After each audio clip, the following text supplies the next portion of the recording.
नमस्कार और स्वागत है द स्टोरी बॉक्स में।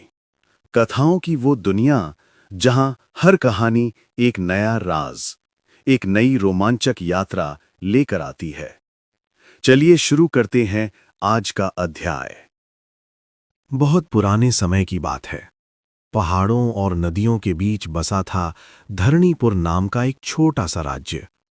ये राज्य दिखने में भले ही शांत लगता था, लेकिन यहां अमीरी और गरीबी के बीच गहरी खाई थी। एक ओर राजा का महल था, ऊंची दीवारें, सोने के गुंबद और रेशमी पर्दे। दूसरी ओर गांवों में मिट्टी के घर, फटी छतें और पेट भरने की रोज की जद्दोजहद।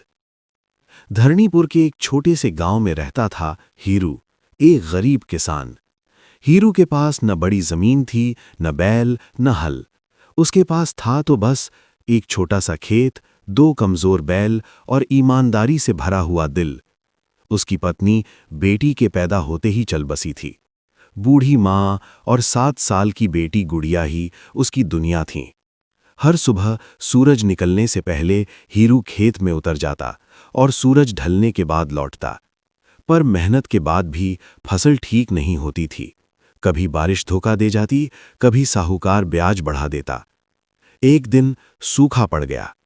खेत की मिट्टी फटने लगी जैसे धरती खुद रो रही हो। बैल कमजोर हो गए। घर में अनाज का आखिरी मटका भी खाली होने लगा। उस रात गुड़िया ने मासूमियत से पूछा, बाबा, कल रोटी मिलेगी ना? हीरू ने बेटी को सीने से लगा लिया। हाँ बेटिया, भगवान बड़ा है। लेकिन भीतर ही भीतर उसका दिल कांप रहा था। राजा की घोषणा। उसी समय धरणीपुर के राजा विक्रम सिंह ने पूरे राज्य में एक घोषणा करवाई। ढोल बजे, नगाड़े बजे और सिपाही गांव-गांव जाकर बोले, महाराज एक अनोखी शर्त रखने जा रहे हैं। जो भी उसे पूरा करेगा उसे इनाम मिलेगा, सोना, जमीन और सम्मान। गांव में हलचल मच गई। लोग फुसफुसाने लगे, राजा की शर्त हम जैसे गरीब कैसे पूरी करेंगे? ये अमीरों के लिए होगी। हीरू ने भी सुना पर ध्यान नहीं दिया। उसे शर्त नहीं, रोटी चाहिए थी। पर किस्मत को कुछ और ही मंजूर था। दरबार की ओर सफर।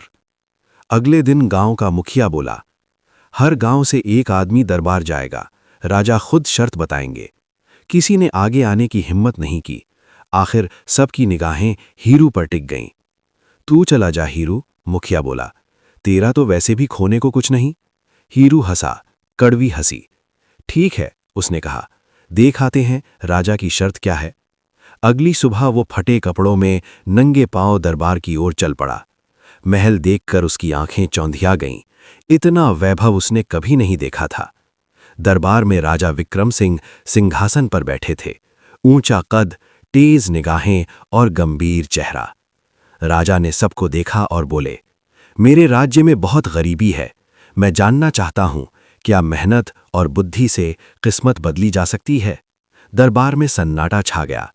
फिर राजा ने शर्त सुनाई, मैं एक गरीब किसान को चुनूंगा। उसे सिर्फ 7 दिन दिए जाएंगे। न धन मिलेगा, न मदद, न कोई सिफारिश। अगर वो 7 दिनों में साबित कर दे कि ईमानदारी और समझ से गरीबी से ऊपर उठा जा सकता है, तो उसे आधा राज्य मिलेगा। दरबार में हलचल मच गई। किसानों के चेहरों पर डर था, अमीर हंस रहे थे। राजा की निगाहें हीरू पर जाकर ठहर गईं। तुम, राजा बोले, क्या नाम है तुम्हारा? हीरू महाराज।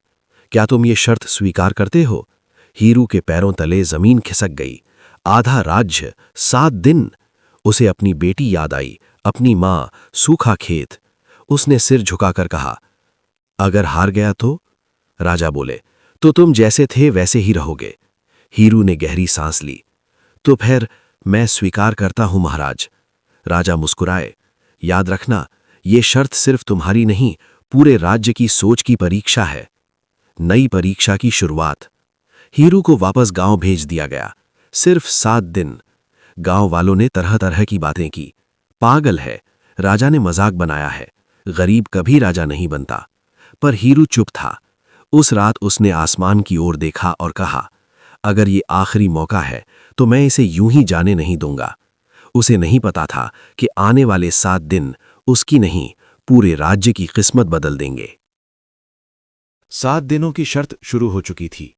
हीरू रात भर सो नहीं पाया। कभी राजा का गंभीर चेहरा आंखों के सामने आता, कभी बेटी गुड़िया की भूखी मुस्कान। सुबह की पहली किरण के साथ ही वो उठ बैठा।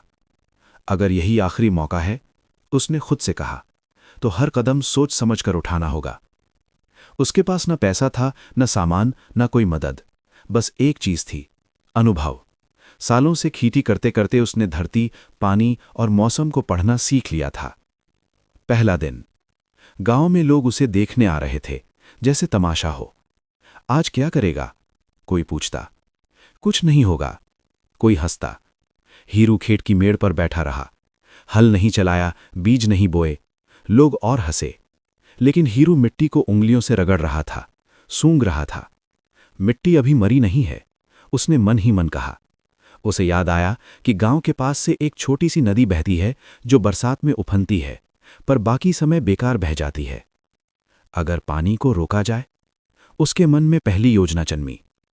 दूसरे दिन हीरू गांव के बाहर गया। कुछ पत्थर, सूखी लकड़ियां और मिट्टी इकट्ठी की। लोग समझ नहीं पाए। रामू कुम्हार बोला, क्या करने जा रहा है? पानी रोकने की कोशिश, हीरू ने कहा। रामू हंसा। राजा की शर्त में ये बचपना? हीरू चुप रहा। दिन भर वो अकेला नदी के किनारे छोटा सा बांध बनाने लगा। हाथ छिल गए, पीठ दुख गई, पर वो रुका नहीं। शाम तक थोड़ा सा पानी रुकने लगा। लोगों की हंसी कम हो गई। अब आश्चर्य था। तीसरे दिन गांव के कुछ बड़े किसान आए। तू नदी रोककर हमारा नुकसान करेगा, वे बोले। हीरू ने हाथ जोड़कर कहा, मैं किसी का हक नहीं छीन रहा, सिर्फ बेकार बहते पानी को रोक रहा हूं। पर विरोध बढ़ गया। गांव का मुखिया बोला, अगर राजा नाराज हो गए तो? हीरू ने पहली बार साफ कहा, अगर डर से कुछ नहीं किया तो गरीबी कभी नहीं जाएगी। कुछ लोग साथ छोड़ गए, कुछ चुपचाप खड़े रहे। चौथे दिन चमत्कार सा हुआ। जहां सूखी दरारें थीं, वहां नमी दिखने लगी। हीरू ने छोटी सी क्यारी बना दी और जल्दी उगने वाले बीज बो दिए। गुड़िया दौड़कर आई, बाबा हरी मिट्टी। हीरू की आंखें भर आईं। उसी दिन राजा के गुप्तचर गांव पहुंचे। उन्होंने सब देखा। हीरू की मेहनत, अकेलापन, विरोध। 5वें दिन राजा का संदेश आया, हीरू को दरबार में बुलाया जाए। गांव फिर सन रह गया। दरबार में राजा ने पूछा, 5 दिन हो गए, क्या हासिल किया? हीरू ने सच कहा, महाराज अभी कुछ नहीं, बस उम्मीद बोई है। दरबार में हंसी गूंज गई। राजा गंभीर हो गए। उम्मीद से राज्य नहीं चलता। हीरू ने साहस करके कहा, पर बिना उम्मीद के कोई राज्य टिकता भी नहीं। राजा ने उसे वापस भेज दिया। छठा दिन, सबसे बड़ी मुश्किल। छठे दिन तेज आंधी आई। छोटा बांध टूटने लगा, पानी बहने लगा। गांव वाले बोले, अब सब खत्म। हीरू दौड़ा, मिट्टी डाली, पत्थर जमाए। रात तक उसने बांध बचा लिया, पर खुद थककर गिर पड़ा। उसी रात राजा ने गुप्तचरों से सुना, ये किसान हार नहीं मान रहा। राजा पहली बार सोच में पड़े। 7वें दिन से पहले। अब बस एक दिन बाकी था। हीरू खेत में खड़ा था। छोटी छोटी हरी पत्तियां मिट्टी चीरकर बाहर आ चुकी थीं। ये फसल नहीं थी, पर सबूत थी। वो जानता था, राजा सिर्फ अनाज नहीं देखेंगे, विचार देखेंगे। दूर महल में राजा भी जाग रहे थे। उनके मन में सवाल था, क्या सच में गरीबी सोच से हारती है? और यही सवाल अगले दिन एक ऐसे फैसले की ओर ले जाने वाला था, जो सिर्फ हीरू की नहीं, पूरे धरणीपुर की तकदीर बदल देगा। 7वां दिन उगते सूरज के साथ आया। धरणीपुर की गलियों में आज कुछ अलग सी हलचल थी। लोग जल्दी जल्दी अपने काम निपटा रहे थे, क्योंकि सबको मालूम था कि आज राजा उस गरीब किसान का फैसला सुनाने वाले हैं, जिसने 7 दिनों में अपनी किस्मत बदलने की कोशिश की थी। हीरू बहुत सुबह उठ गया। उसने सबसे पहले अपनी माँ के पैर छुए। बूढ़ी माँ की आंखों में डर भी था और भरोसा भी। बेटा, उसने कांपती आवाज में कहा, जो किया पूरे मन से किया, अब जो होगा देखा जाएगा। गुड़िया उसकी उंगली पकड़कर बोली, बाबा राजा को हमारी हरी मिट्टी दिखाना। हीरू मुस्कुराया, जरूर बिटिया। वो जानता था, आज सिर्फ फसल नहीं, उसकी सोच परखी जाएगी। दरबार पहले से भरा हुआ था। अमीर व्यापारी, जमींदार, दरबारी सब उत्सुक थे। कुछ के चेहरों पे मजाक था, कुछ पे जलन। राजा विक्रम सिंह सिंहासन पर बैठे थे। उनके चेहरे पर गंभीरता थी, पर आंखों में जिज्ञासा। सिपाही ने आवाज लगाई, गरीब किसान हीरू उपस्थित हो। हीरू आगे बढ़ा, फटे कपड़े, धूल भरे पैर, लेकिन आंखों में आत्मविश्वास। राजा ने पूछा, 7 दिन पूरे हो गए, बताओ क्या पाया? दरबार में सन्नाटा छा गया। हीरू ने हाथ जोड़कर कहा, महाराज, मैंने सोना नहीं पाया, अनाज नहीं पाया, पर मैंने रास्ता पाया है। एक जमींदार हंस पड़ा। रास्ता? राजा ने रास्ता नहीं, नतीजा मांगा था। हीरू ने उसकी ओर देखा, फिर राजा की ओर। महाराज, अगर आज मुझे अनुमति हो तो मैं अपने गांव ले चलूं। दरबार में फुसफुसाहट फैल गई। राजा कुछ पल चुप रहे, फिर बोले, ठीक है, आज फैसला खेत में होगा। राजा अपने लाव लश्कर के साथ गांव पहुंचे। ये पहली बार था जब राजा धरणीपुर के इस गरीब हिस्से में आए थे। लोग रास्ते के दोनों ओर खड़े थे, कुछ डर से, कुछ उम्मीद से। हीरू अपने खेत के पास रुका। वहां छोटी छोटी हरी क्यारियां थीं, मिट्टी में नमी थी और पास ही नदी का छोटा सा बांध। राजा ने चारों ओर देखा। 7 दिन में यही? हीरू बोला, हां महाराज, यही। एक व्यापारी बोला, ये तो कुछ भी नहीं, फसल कहाँ है? हीरू झुका, एक मुट्ठी मिट्टी उठाई और राजा के सामने रख दी। इसे सूंघिए महाराज। राजा ने मिट्टी सूंघी, उनकी भौहें तन गईं। ये जिंदा है। हीरू ने कहा, जब मिट्टी जिंदा होती है तो फसल आना तय होता है, असली बात। राजा ने पूछा, लेकिन इससे गरीबी कैसे मिटेगी? हीरू ने नदी की ओर इशारा किया। ये पानी हर साल यूं ही बह जाता था, मैंने इसे रोका। अगर हर किसान थोड़ा सा पानी रोक ले तो सूखा हार जाएगा। फिर उसने गांव वालों की ओर देखा। मैं अकेला था, अगर सब साथ होते तो ये खेत नहीं, पूरा गांव हरा होता। दरबारियों के चेहरे बदलने लगे। राजा ने गहरी सांस ली। तुम कहना चाहते हो कि समस्या पैसे की नहीं, सोच की है? हीरू ने सिर झुकाया। हां महाराज, गरीबी पेट में नहीं, दिमाग में पहले आती है। अमीरों की हार। एक जमींदार आगे आया। ये तो कोई भी कह सकता है, 7 दिन में चमत्कार कहां हुआ? राजा ने कड़े स्वर में पूछा, तुमने 7 दिन में क्या किया? जमींदार चुप हो गया। राजा फिर हीरू की ओर मुड़े। अगर तुम्हें और समय मिले तो मैं साबित कर दूंगा कि कोई भी किसान भूखा नहीं रहेगा। राजा कुछ देर चुप रहे, फिर उन्होंने ऐलान किया। हीरू ने शर्त पूरी की। दरबार सन्न रह गया। राजा बोले, मैंने सोना नहीं मांगा था, मैंने जवाब मांगा था कि क्या मेहनत और बुद्धि से किस्मत बदली जा सकती है? उन्होंने गांव वालों की ओर देखा। इस किसान ने जवाब दे दिया। राजा ने आदेश दिया, हर गांव में पानी रोकने की व्यवस्था, किसानों को ब्याज मुक्त बीज और हीरू को इस योजना का मार्गदर्शक। हीरू घबरा गया। महाराज, मैं तो साधारण किसान हूं। राजा मुस्कुराए, इसीलिए तुम योग्य हो। कहानी की सीख। हीरू अमीर नहीं बना, पर उसने गांव को अमीर बना दिया।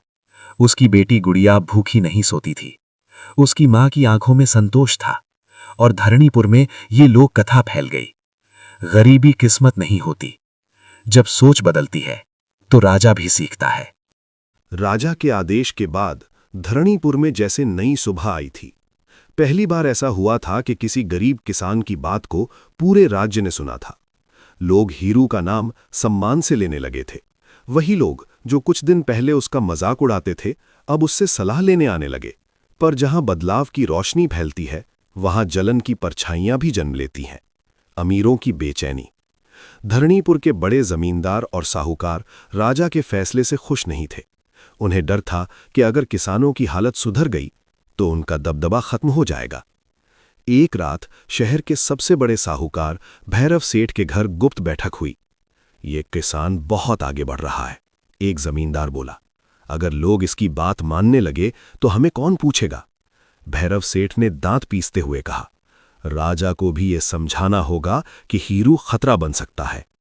योजना बन गई। हीरू को ही उसके काम से गिराया जाएगा। नई जिम्मेदारी। उधर राजा ने हीरू को बुलवाया। अब तुम सिर्फ किसान नहीं, राजा बोले, तुम राज्य के किसानों की आशा हो। राजा ने आदेश दिया कि हीरू गांव-गांव जाकर पानी रोकने और मिट्टी सुधारने की तरकीबें सिखाए। हीरू घबरा गया। महाराज, मैं पढ़ा लिखा नहीं हूं। राजा मुस्कुराए। अनुभव किताबों से बड़ा होता है। हीरू ने यह जिम्मेदारी स्वीकार कर ली। बदलाव की शुरुआत। पहले गांव में लोगों ने संदेह से देखा, क्या ये सच में काम करेगा? कहीं राजा का नया खेल तो नहीं? हीरू ने कोई भाषण नहीं दिया। उसने खुद मिट्टी खोदी, खुद पत्थर उठाए, खुद बांध बनाया। धीरे धीरे लोग साथ आने लगे। एक किसान बोला, पहली बार लग रहा है कि कोई हमारे लिए सोच रहा है। कुछ ही महीनों में कई गांव में नमी लौट आई। सूखी जमीन में हरियाली दिखने लगी। ये सब भैरव सेठ देख रहा था। उसने अपने आदमी भेजे। उन्होंने अफवाह फैलाई, हीरू राजा के नाम पर टैक्स बढ़वाएगा, वो किसानों से जमीन छीन लेगा। कुछ गांव में डर फैल गया। एक दिन एक गांव में हीरू पर पत्थर भी फेंके गए। भाग जाओ यहां से, हमें राजा के आदमी नहीं चाहिए। हीरू का दिल टूट गया, लेकिन वो रुका नहीं। राजा का संदेह। भैरव सेठ ने मौका देखकर राजा के कान भरे। महाराज, ये किसान लोगों को भड़का रहा है, कल को ये विद्रोह करा सकता है। राजा पहली बार सोच में पड़े, क्या ये सच है? उन्होंने गुप्तचर भेजे। उधर हीरू को खबर मिली कि राजा उससे नाराज है। मां बोली, बेटा, हमने बहुत आगे बढ़ने की कोशिश कर ली। हीरू ने शांत स्वर में कहा, अगर सच से डर गए तो शुरुआत ही क्यों की थी? राजा ने आदेश भेजा, हीरू को दरबार में फिर से बुलाया जाए। ये खबर सुनते ही अमीर खुश हो गए।